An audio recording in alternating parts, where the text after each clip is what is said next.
Clive from the Farming Forum at Lamma 24 on day 2, and I'm on a stand of a brand I'm quite familiar with because we run Fendts ourselves at home. And this is the new 728. Yes, the 700 series Gen 7. Yeah. This is the sort of the top of the tree of this model range. Then a 728 tractor. Yes. Yeah, I think a good addition actually. Our 724s doing what we're doing with them. They're just on the limit of their capabilities. Yeah. So it's a slightly bigger tractor. Yeah. It's coming to replace the 800 series, and that 700 series has sort of grown naturally. So the thing that's really, we're in the cab because for me this is a bit quite different to our kind of Gen 6s, I think they would be.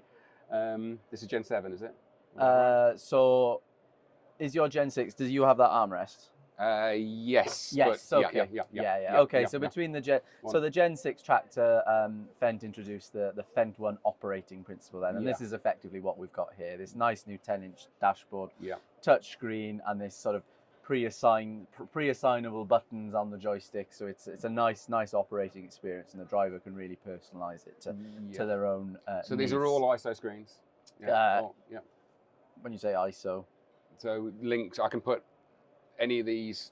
Yeah, so that one you can. control. I've got steering on here at the moment. So I can have it on here instead. So you can control the tractor through that screen there. That's a touch screen. This one is more of a display screen. So you just look at your GPS positioning and your settings and stuff. But that's where you go. And there's an option of a drop down one. 100%. Yeah. You can have a nice drop down screen. So that takes you up to 32-inch squared of viewing effectively, and it's nicely integrated into the cab. So if you're using a lot of ISOBUS implements, it makes it nice, easy for you. Everything's kind of gone that way. Yeah, everything we plug in is ISO, and you have that nice, consistent user operator. It saves you having to, bolt an extra box in. You just plug it in the back of the tractor. It's visibility as well, because we end up with the extra terminals here. But that one folding away, when you pull out of junctions, actually it blocks quite a lot of right-hand that screen will go up, and then it will still show this bottom half. So you can still have some settings on there as well, which is very welcome with the operators. Yeah. So this additional joystick. Yeah, so that's a 3L joystick then. So traditionally the older Fendt tractors had the sort of the golf ball crossgate lever, it was called.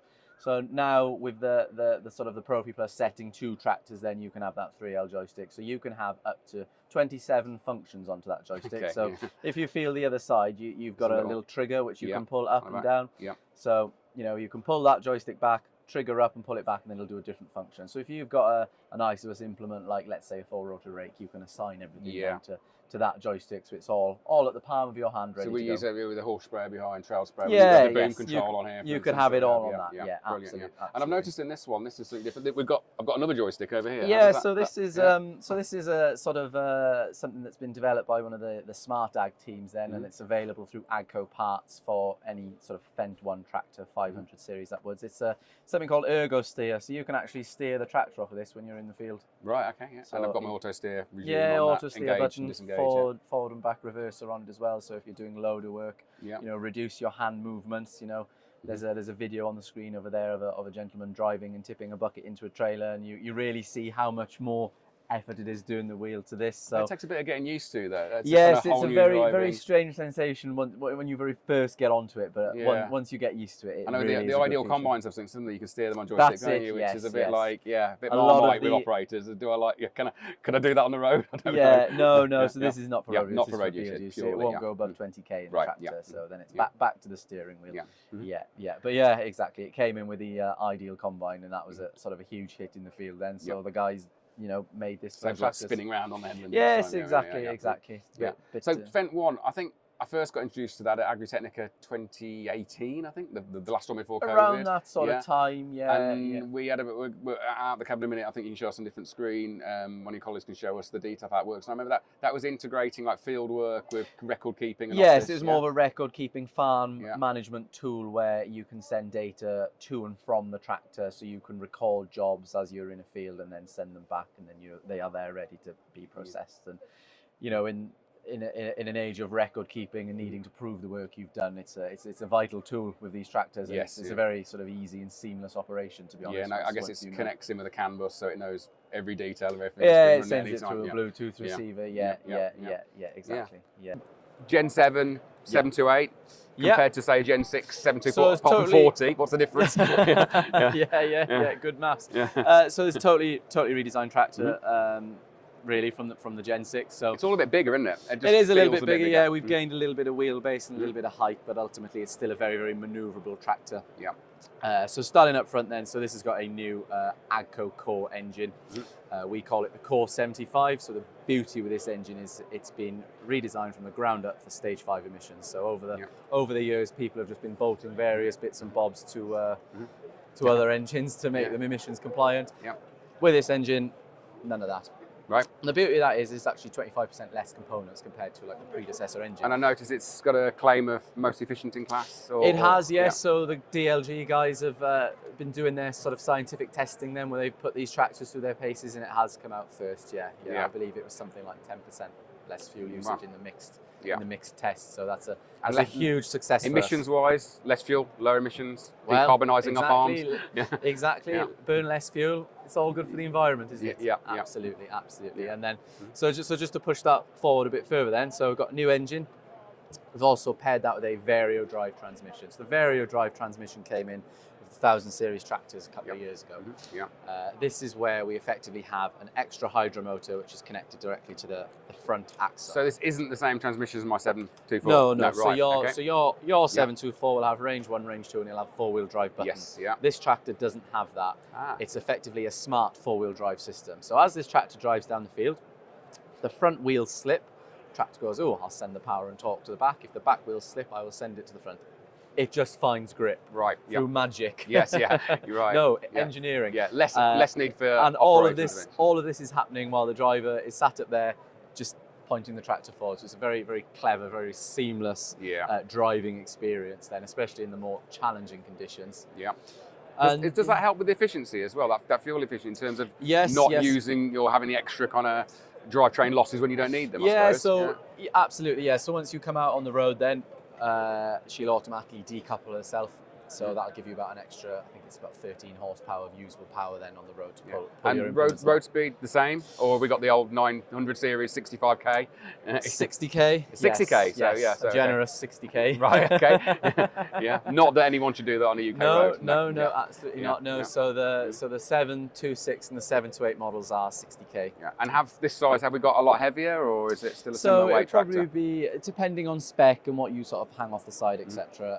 It'd be around 800 to 1,000 kilos heavier than a Gen 6. But and I noticed this tractor's got the Vario grip, central tire inflation. Yeah, Vario grip is an option in this class. I think that's going to become just a real no-brainer on tractors in the future. Absolutely, yes. So the Vario grip will also be an option on our new 600 tractor, which is coming sort of. And it's I like the way it's integrated into these. 100%. There's no tubes. You've not got the tubes hanging around it. Every time you see those systems, you think that's not going to last in a farm environment. But here it just looks much better. Yeah, no, it's all part of the tractor. Nothing hanging out the side. Nothing to get caught in anything. It's we've got a lot of Vario grip units out in the field now, so it's kind of a proven concept, a proven system. So it's a very good job. Why the tyre is an important link between the tractor and the ground. Why compromise on that pressure? Isn't it? So the rear end, if we could have a quick look at that, has anything's changed there? Yeah. Okay, go round the back. Familiar, but all a bit taller, all a bit higher up. It's all just a bit bigger, isn't it? Basically, not as fun for us short guys, but there we go. It's a longer reach to the spools now. So. Any significant changes back here then? So 11-ton lift capacity on the back here. So that'll be about ton on your tractor. Okay, I believe. So can have up to five different spool valves. So for those implements that have lots of different various applications, we've got you covered. Obviously the Bill Bennett pickup hitch, which Fendts are known for. None of this lifting the link arms and all of that. Just pull a spool and it sort of sorts itself out. You've got a K80 on that still, like a. There's a K80 option. The usual Fendt features then of the easy locking side-to-side sway bars and the easy change between category 1 and category 2 here on this pin. And of course we've got the park position on the link arm as well if we pull that pin out. So do we still have options on hydraulic pump capacity? Standard is 165, but you can opt to go up to 210 litres. 210 is that, and I think you can have two couplings then, which are 180 litres per minute couplings. Yeah, and the cab's still suspended the same way. You see the airbags in so there. that comfortable ride. So great, thanks. So tech-wise, I think a colleague of yours, so they can show us around. I'll pass you guys over to Peter, who'll talk to you a little bit more about the sort of Fendt Run offboard and the technology then between how these tractors communicate, and how you can get data off of them and what you can see, etc. Great. So yeah, Brilliant. let's go. That's great, Phil. Thanks. Okay, so I'm with Peter now, and you more the tech side of things, and the Fendt one particularly. I was just asking before we started whether we should start this part, which is like the farm office, or actually in the cab, and you're just explaining how it didn't really matter. So it's effectively the system here. It could either be a two-way conversation, so everything's set up here, create a task and send that to the tractor, or if we didn't want to spend our life chained to the computer screen, we want to be outside in the field, it could be a one-way conversation, everything just be done in the tractor and come back in and just appear in the report section. Okay, so as we're here then, so let's start from here. So I'm in the farm office. I want to create a task, send it to the tractor, so the operator knows he's got his work plan. Can you take us through that? Yeah, so it's really straightforward process. We've got these two tiles here, so two tasking reports here. So we got our create task on there, so I can tap onto that one. I can choose my type of operation, or I could create if I was doing something. Okay, let's say I've got my autumn herbicide application to make, or I want to apply glyphosate to a stubble. We can come into the plant protection one in here, and we can choose then what the type of operation we're doing. So we're going into chemical there. Unfortunately, probably a bad one, that's because we've not got a sprayer loaded up, but it essentially it'll pick out then is our tractor, and if we had a sprayer in the system, then it would show our machine there. So if we just come back out of that one, if we go into... Quick question on that, do all my machines need to be Gen 7 for this to work So now? so for this one here is the qualifiers, we just need one Fendt 1 armrest tractor. Yep. So whether that be a 300 series up to the 1000 series, as long as we've got the Fendt 1 armrest there, then that unlocks the portal. And then if I've got the older NT01 screens, so on the S4 models, they can all then migrate onto the system. And it's primarily just to help handle the workflow, because if we open up the platform in the early days right to absolutely everything, probably going to overload the dealers. You've got to let them feel their way into it. And once everyone's kind of understanding of the process, I would say give it another 12, 18 months. All of a sudden they'll just say, right, free for all, just stick everything on. Right, but at the moment, my access to this would begin when I've got my first Gen 7, so when you traded it, but then I could bring my Gen 6s on you can the bring system. all the other systems in there. So the ones it's got there, so it's not necessarily